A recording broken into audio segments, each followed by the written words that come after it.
شیر اور خرگوش۔ ایک گھنے جنگل میں ایک شیر رہا کرتا تھا۔ وہ تمام جنگل کا بادشاہ تھا، لیکن وہ بادشاہ جیسے پیش نہیں آتا تھا۔ ہر دن بے رحمی سے جنگل کے جانوروں کو کھا جایا کرتا تھا۔ شیر کے خوف سے جنگل کے جانور چھپ جایا کرتے تھے اور خود اپنی بھوک و پیاس کو مار کر سخت مشکلات سے دوچار ہونے لگے تھے۔ اس طرح کچھ دن بعد جنگل کے تمام جانور ایک مقام پر جمع ہوئے اور شیر کے شر سے محفوظ رہنے کے لیے سب مل کر رائے مشورہ کرنے لگے۔ سب نے اپنی اپنی بات رکھی اور آخر میں ایک گیدڑ نے کہا، میرا خیال ہے کہ ہم روز شیر کے ہاتھوں مرنے کے بجائے ہم خود ایک بار شیر کے پاس چلے جائیں۔ اس طرح روزانہ شیر کسی ایک کو کھا لے گا اور ہم سب اپنی اپنی باری سے چلے جائیں گے اور بلا خوف و ڈر سکون سے زندگی گزاریں گے۔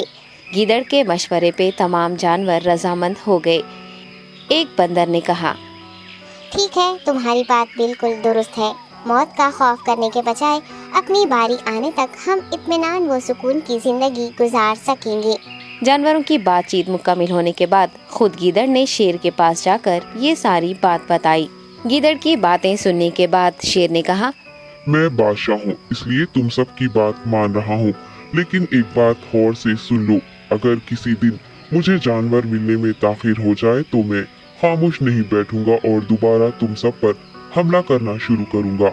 شیر نے بڑے غصے سے یہ سب کہا۔ شیر کی باتیں سن کر گیدڑ نے سر ہلاتے ہوئے حامی بھر دی اور وہاں سے چلا گیا۔ اس دن کے بعد ایک ایک جانور بلا ناغہ اپنی اپنی باری کے مطابق شیر کے پاس جانے لگے اور شیر سکون سے اپنے پاس آنے والے جانوروں کو مار کر اپنی بھوک مٹانے لگا۔ یہ معاملہ ایسے ہی چل رہا تھا اور ایک دن شیر کے پاس جانے کی باری ایک خرگوش کی آئی۔ وہ خرگوش بہت ہی ہوشیار تھا۔ اسے شیر کے پاس جانا منظور نہیں تھا اور اس نے اپنے ساتھی جانوروں کو بے رحمی سے مارنے والے شیر کو سبق سکھانے کی ٹھان لی اور ایک اچھی تدبیر نکال کر آہستہ آہستہ شیر کی گفا کے پاس پہنچ گیا۔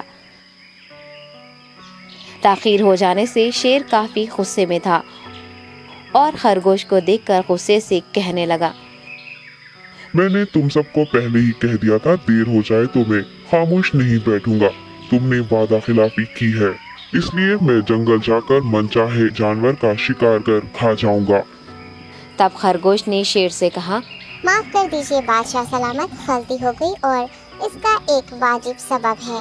اطمینان رکھیے، میں بیان کرتا ہوں، آپ سنیے اور اس کے بعد آپ آرام سے مجھے مار کر کھا لیں۔ شیر نے پھر غصے سے کہا، وہ کیا بات ہے، جلدی بتاؤ۔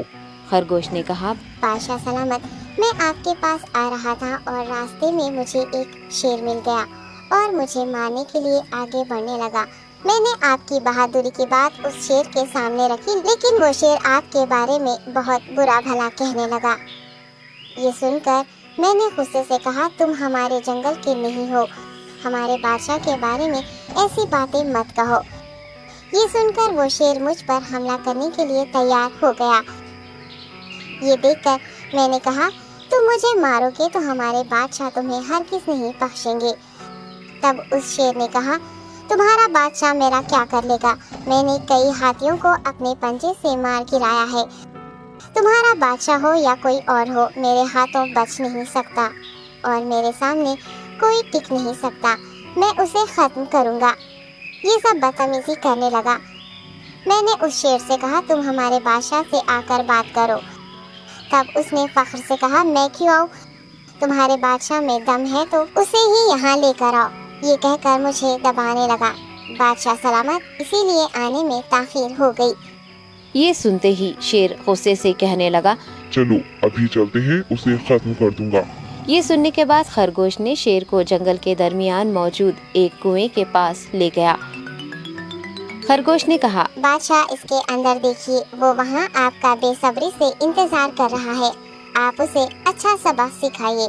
شیر غصے سے فوراً کنویں میں جھانکنے لگا اور زور سے دہاڑنے لگا۔ تب دوسری جانب سے بھی دوسرا شیر دہاڑتا ہوا محسوس ہونے